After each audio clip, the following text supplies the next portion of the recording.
Ayat ini memberi hikmah juga pada seorang hamba yang membacanya. Tabarakalladzi ja'ala fis sama'i buruja wa ja'ala fiha siraja wa qamaram munira. Maha suci Allah yang telah menjadikan langit memiliki gugusan-gugusan bintang. Syamsa siraja, matahari bersinar terang. Wa qamara munira, dan bulan bercahaya dengan begitu indahnya di malam hari saat malam datang gelap gulita. Jadi masing-masing bersinar pada waktunya. Matahari, bulan, bintang akan gemerlap bersinar pada suatu ketika. Ayat yang berikutnya, ayat ke-17. Wa hafidnaha min kulli syaitanir rajim. Dan Allah Subhanahu wa taala menjaga langit itu dari setiap gangguan syaitan yang terkutuk. Al-Imam Atiyah Al-Aufi berkata, yang dimaksud dengan Allah Subhanahu wa taala memberi penjagaan adalah bahwa di atas langit ada menara-menara. Tapi kita nggak bisa lihat. Yang menara-menara itu berisikan penjaga-penjaga yang Allah tetapkan. Lalu Allah menjadikan batu-batu meteor sebagai penjaga-penjaga menara itu agar syaitan tidak dapat mendengar-dengar atau mencuri dengar pembicaraan-pembicaraan penduduk langit. Setiap syaitan mencoba memasang telinganya, maka syaitan akan dilempar dengan meteor yang membinasakannya. Namun terkadang sebelum dihantam oleh meteor, syaitan yang telah menyadap pembicaraan dari langit telah sempat menyampaikan pembicaraan itu kepada syaitan yang ada di bawahnya, ditambahi dengan kebohongan-kebohongan, sehingga syaitan ini menyatakan ini dan itu disampaikan kepada para pemujanya seperti dukun-dukun ataupun yang lain yang sejenisnya. Halaman 95 tafsir Al-Imam Ibnu Katsir, tafsir Quranul Azim. Jadi di langit itu ada penjaga-penjaganya. Syaitan biasanya berupaya mencuri dengar dengan informasi sesuatu, tapi syaitan syaitan pasti tidak pernah berhasil mencuri dengar, kecuali apa sekelibat yang baru dia dengar ditambahi dengan kebohongan-kebohongan disampaikan kepada para pemujanya, dukun ataupun sejenisnya. Kata Nabi SAW, man ata kahinan lam tuqbal salatahu arba'ina yauman. Barang siapa yang datang ke dukun, dia baru datang ya hadirin, gak diterima sholatnya 40 tahun.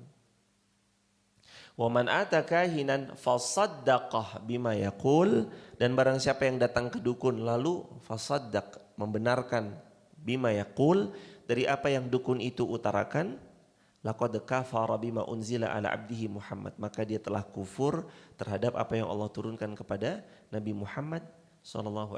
Artinya telah kufur. Kesyirikan itu dekat sekali dengan kekufuran. Maka bahaya banget kalau seorang hamba sampai terjatuh di dalamnya. Nabi itu pernah, suatu ketika ada seseorang pakai gelang dan kalung. Seseorang itu pakai kalung. Terus ditanya sama Nabi kan, ini termaktub hadisnya dalam hadis yang di dalam kitab Tauhidnya Syekh Muhammad At-Tamimi. Begitu dipakai kalungnya, Nabi nanya, apa ini? Jawab beliau, ya Rasulullah, ini yang jaga saya. Dengannya terhindar dari madarat, dengannya saya dapat maslahat. Kata Nabi SAW, lepaskan. Karena kalau ia masih menempel pada dirimu, lalu kamu mati masih membawa tempelan kalung itu dalam lehermu, lan tuflih abadan, kata Nabi, maka kamu tidak akan pernah beruntung selama-lamanya. Artinya dia akan merugi selama-lamanya karena jimat atau azimat yang tertempel di lehernya. Buat kita yang jaga Allah, bukan kalung, bukan gelang, bukan batu cincin, ataupun yang lain. Seperti perempuan hamil dasarnya dipeniti, bukan itu. Seperti bangun rumah atapnya kasih bendera merah atau kain merah, bukan itu. Seperti saat mau pasang pintu, jendela maupun yang lain harus menunggu Rabu Pahing dulu, bukan itu hadirin. Buat kita yang jaga kita itu a'udzubillahi minasyaitonir rajim. Ya Allah, aku memohon perlindungan kepadamu dari godaan syaitan yang terkutuk. Buat kita, pelindung kita kalimat-kalimat zikrullah. Pelindung kita tuh kalimat-kalimat zikir. Pelindung kita sedekah. Kata Nabi, sedekah itu menolak bala. Juga dalam beberapa asar yang lain tidak akan pernah bertemu dalam satu hari yang sama. Sedekah dengan musibah. Gak ketemu tuh. Jadi kalau di pagi ini kita udah curious, udah sedekah, apalagi sedekah kita bentuknya banyak ya, variannya bisa nge-share ilmu, di-share setiap hal baik yang berpotensi jadi jariah buat kita. Wah, itu powerful sekali hadirin. Gak bertemu di hari yang sama orang yang bersedekah dengan datangnya musibah. Nah, ini kata Al-Imam Atiyah Al-Aufi. Jadi langit itu punya menara-menaranya dan tiap menara-menara ada malaikat-malaikat penjaga. Yang tiap masing-masing manakala nanti mendapati syaitan hendak mencuri dengar ke langit, langsung dilempar dengan batu. Batu itu meteor. Nah, kalau kita ngeliat meteor jatuh, boleh jadi itu gara-gara ada syaitan yang nguping ke atas, dilempar dengan meteor-meteor. Ini kata Al-Imam Atiyah Al-Aufi.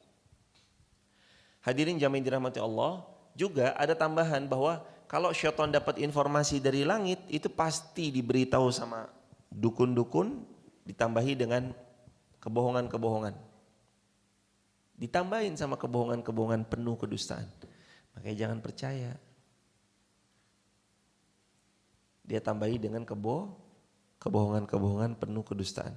Nauzubillahi min dzalik. Ayat yang berikutnya. Ayat yang ke-16, 18. Kecuali syaitan yang mencuri-curi berita yang dapat didengar dari malaikat lalu dikejar oleh semburan api yang terang. Ini juga maknanya artinya adalah Allah Subhanahu wa taala memerintahkan malaikat untuk menjaga tiap-tiap informasi yang ada di langit. Adapun syaitan-syaitan yang mencuri dengar, pada akhirnya tetap tidak bisa mereka mencuri dengar info-info yang ada di langit. Kecuali kebohongan yang dia sampaikan kepada dukun-dukun dan para pemujanya. Maka ucapan-ucapan yang didengar oleh syaitan yang mencuri pendengarannya disampaikan kepada syaitan-syaitan yang ada di bawahnya dan begitulah seterusnya, tapi mereka pasti menambahi dengan bumbu-bumbu kedustaan. Lalu Sufyan Ats-Tsauri memperagakan dengan tangannya sambil meregangkan jari jemari tangan kanannya, lalu jari-jari itu didirikan dengan secara tumpang tindih begini, ditindihkan lagi, tindihkan lagi, tindihkan lagi. Tapi informasi itu kan semakin ke bawah semakin gak jelas. Saya bisikan kepada jamaah yang paling dekat dengan kami untuk menyampaikan info ini kepada jamaah yang ada di belakang. Hari ini berkabut. Hari ini disiapkan makanan sego megono, tempe kemul dan yang lainnya. Tapi nanti kalau ada bonusnya ada soto dan tempe mendoan. Misalkan info kayak gitu, dibisikkan kepada satu orang, dia membisikkan lagi kepada orang yang ketiga, keempat, kelima. Saat dia sampai pada hal yang di bawahnya, hampir-hampir bisa dipastikan gak akan pernah sama.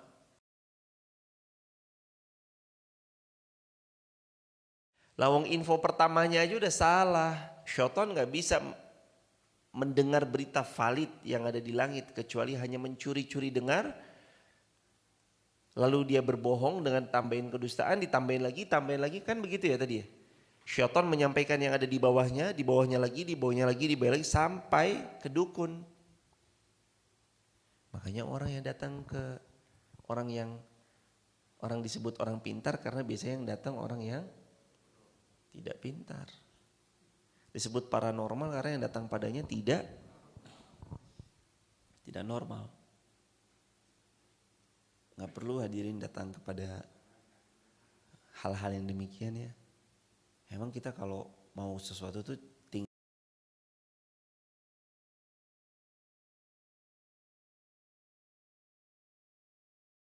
tinggal aplikasikan aja apa yang Nabi sabdakan. Idza sa'alta fas'alillah wa idza sta'anta fasta'in billah. Kata Nabi, kalau kita mau minta, mintalah sama Allah. Dan kalau kita mau mohon pertolonganlah kepada Allah. Caranya gimana? Cara supaya ditolong Allah itu adalah dengan cara dua. Satu, ingat Allah baik di lapang maupun sempit. Dan yang kedua, cara mengingat Allah itu adalah dengan menolong hamba Allah yang lain. Karena kata Nabi, innallaha fi aunil abdi makana al-abdu fi aunil akhi. Seseorang itu akan selalu ditolong oleh Allah. Seseorang itu pasti ditolong oleh Allah selama dia mau menolong saudara-saudaranya. Ayat 19, dan kami telah menghamparkan bumi dan kami pancangkan padanya gunung-gunung serta kami tumbuhkan di sana segala sesuatu menurut ukurannya masing-masing. Allah hamparkan di bumi ini dengan langit-langit, lalu Allah Subhanahu wa taala pancangkan dengan gunung-gunung. Dan betapa indahnya apa yang Allah cipta. Tidak ada duanya, tidak ada tiganya. Karena ketika Allah cipta dengan sebegitu sempurnanya dengan komposisinya yang pas. Ada Sindoro Sumbing. Sindoro dengan khasnya, Gunung Sumbing dengan khas pucuknya yang sedikit agak ada pecahan-pecahan. Di daerah Magelang, Jogja ada Merapi Merbabu. Di daerah Ketimuran nanti ada Semeru. Di daerah Dieng kita sendiri ada banyak perahu, salah satunya Sindoro, Sumbing, dan banyak gunung-gunung kecil lainnya. Di daerah-daerah barat ada Gunung Gede, ada Tangkuban Perahu, ada yang lain. Wah, itu maha besarnya Allah menjadikan gunung sebagai pancang-pancang yang Allah letakkan di bumi ini, pasak alamnya dengan segala macam apa yang Allah ciptakan, itu yang istimewa luar biasa. Ayat 20, dan kami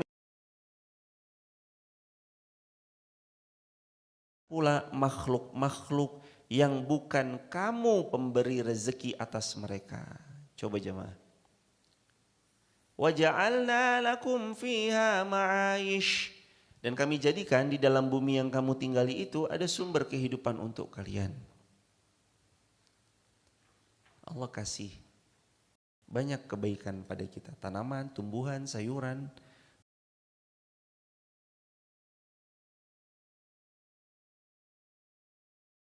Jauhi. Untuk apa? Untuk kita hidup. Wa mallastum lahu biraziqin, dan statement Allah gamblang ya hadirin. Dan kami ciptakan makhluk-makhluk yang bukan kamu pemberi rezeki atas mereka. Allahu Akbar. Sebagaimana Allah Subhanahu wa taala juga berfirman dalam ayat yang lain, innallaha huwar razzaq. Allah itu pemberi rezeki, bukan kita hadirin. Al-Imam Ibnu Jarir mengatakan bahwa yang dimaksud Allah menciptakan makhluk-makhluknya yang bukan kamu pemberi rezeki adalah Allah ciptakan manusia, baik laki-laki maupun perempuan, hewan-hewan liar maupun binatang-binatang ternak yang bukan kalian. Jadi kata Al-Imam Ibnu Jarir rahimahullah, bukan kita loh yang ngasih rezeki kepada baik itu manusia, laki maupun perempuan, anak-anak maupun karyawan-karyawan.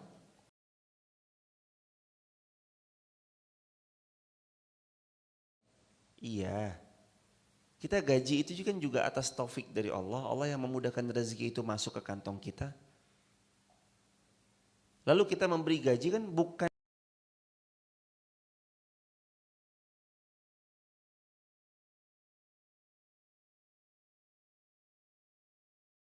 beliau, mohon maaf, perantaranya Allah untuk memberi karunia dari Allah, rezeki wasilahnya adalah kita yang perantara dari rezeki yang Allah titipkan untuk beliau. Beliau nggak kerja di sini, apakah beliau terus kemudian mati? Kalau belum takdirnya, beliau tetap akan dikarunia rezeki. Dan kata Nabi kan begitu, sungguh seseorang akan menerima rezekinya secara sempurna sampai dia mati. Ketika rezekinya sudah tertakar sempurna dan diberikan secara sempurna, barulah hamba ini akan wafat. Jadi jamaah yang dirahmati Allah, kalau masih ada rezeki untuk kita 4 piring lagi atau 6 piring lagi gitu misalnya, kita nggak mati jemaah. Mau gimana pun caranya, kalau memang masih ada 5 piring yang Allah rezekikan buat kita, separah apapun kita di rumah sakit, kita pasti akan sehat lagi untuk menikmati 5 porsi piring yang Allah tetapkan. Lalu setelah 5 porsi itu baru Allah wafatkan kita. Jadi begitu pendapatnya Al-Imam Ibnu Jarir rahimahullah, bahwa yang dimaksud dengan Allah menciptakan makhluk, Allah ciptakan laki-laki dan perempuan. Lalu Allah ciptakan hewan liar, lalu Allah ciptakan hewan ternak. Wa ma lahu biraziqin. Dan bukan kamu yang memberi dia rezeki. Jelas. Bukan kita yang ngasih makanan pada cacing-cacing dalam tanah. Bukan kita yang ngasih makanan pada burung-burung gereja yang berkeliaran. Udah mulai bangun-bangun sarang nih di plafon-plafon depan situ burung gereja. Bukan kita hadirin yang memberi makan kepada suara-suara burung yang berkicauan, burung-burung liar di luaran sana.